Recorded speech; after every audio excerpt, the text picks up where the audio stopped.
Today we give you 5 must-know tips for building Anna White's mini farmhouse nightstand, table, side table.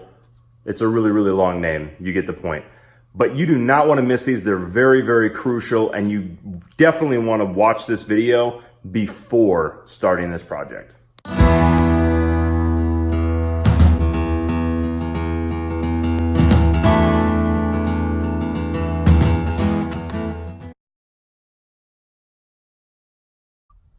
Tip number 1 is to choose the correct quality of wood for the look you're going for. If you're going for more of a rustic look, a lower quality wood will do just fine and you'll save money along the way.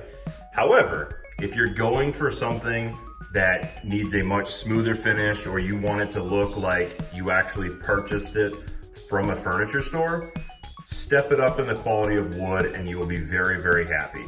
And I'm gonna show you quick the difference between a couple of different qualities. So the quality I chose here is from Menards. It is the Select quality. It is still I think it's a pine board as well. So here's what you're looking at. I don't know if you can see this very well, but this is very smooth to the touch. If you look at this block, it's very coarse. Smooth, coarse. This, you will have to sand down a lot. This, you will not. You basically can do a light sanding, go ahead and paint or stain whatever you're gonna do.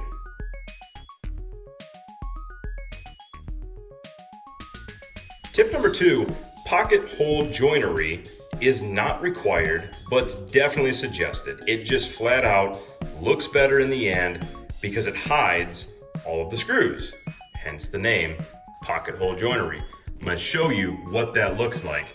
So on the bottom here, this is the pocket hole going in there. The screw sits neatly in that pocket instead of it being out on the edge or on the side. That's what pocket hole screws will do for you. It makes your product look so much better. Now, where do you purchase? I'm actually gonna put links down in the description below, and you can click the link and it'll take you right to Amazon. I'm gonna give you 2 different options. The first option is a little less expensive. It's actually the one that I have personally. And then there is a more expensive option, and honestly, it's just a little more involved. A lot of people really like that, but it just, I don't know. It might take me a little more time with my system, but I paid half the price. The next tip is the most important tip of all, and that's the fact that the plans did not, I repeat, did not include drawer slides.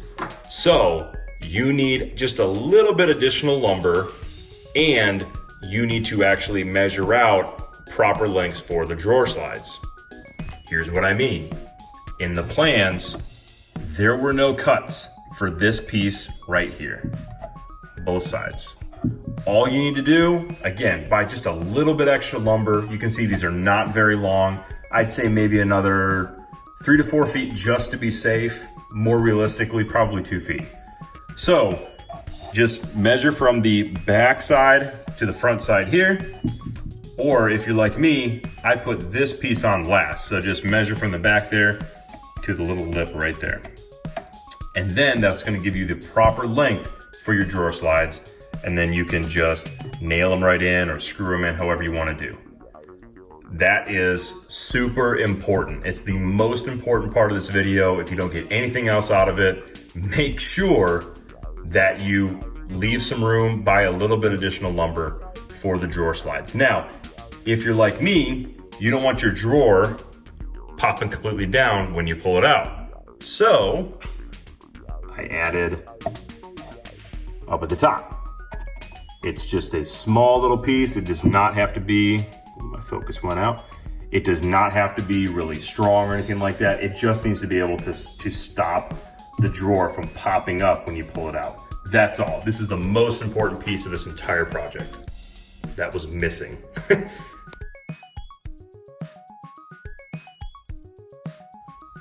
next tip is a drawer stop.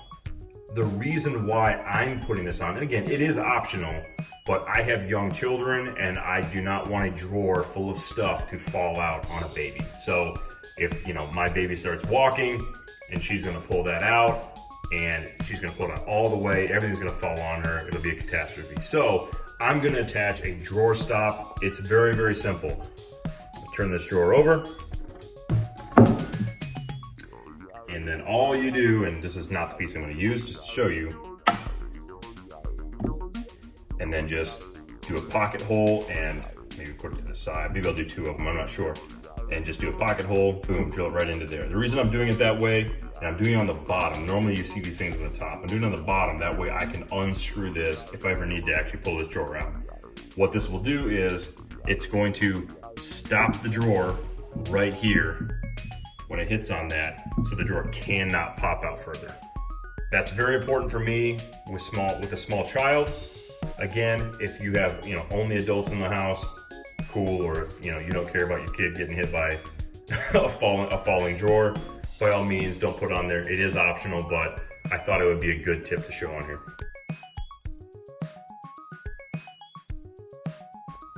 The last tip is in regards to the back side of the table. Now, if you're using this for a nightstand, the plans called for just using a simple piece of plywood and then putting it over the whole back here. I'm gonna be using this in my living room. I felt like the small size of it is gonna fit perfectly in between. I have a couch and a chair, and it's gonna fit great right in there. I didn't want anything too large. So that's what I'm using this for. And in my living room, people can see all sides of this drawer.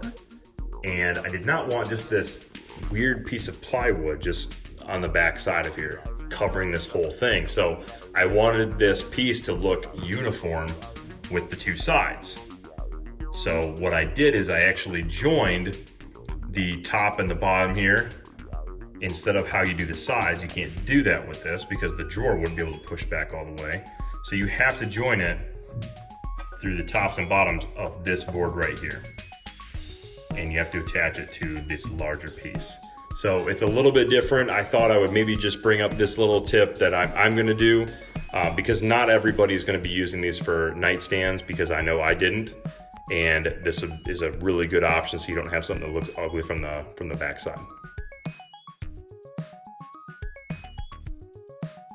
Hey folks, I wanted to give you another, just a bonus tip when it comes to the tools that you'll be using for this project.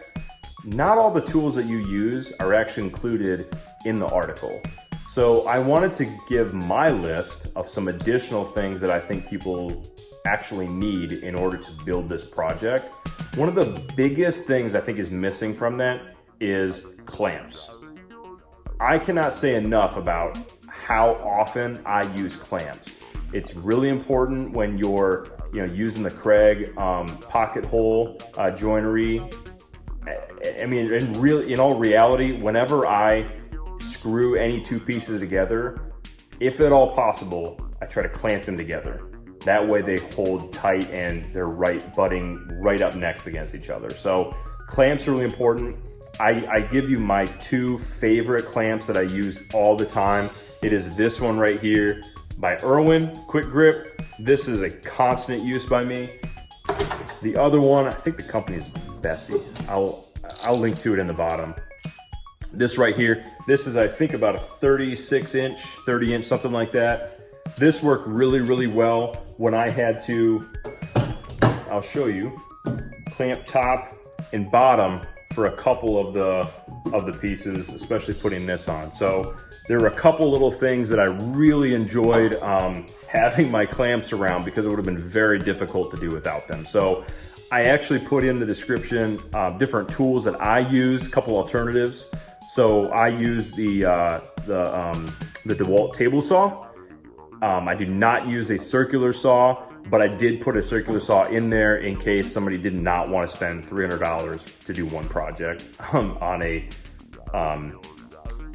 table saw, because that's a lot of money for this little project. So circular saw will work just fine for that. And I'll put all that stuff in the description. Take a look at it.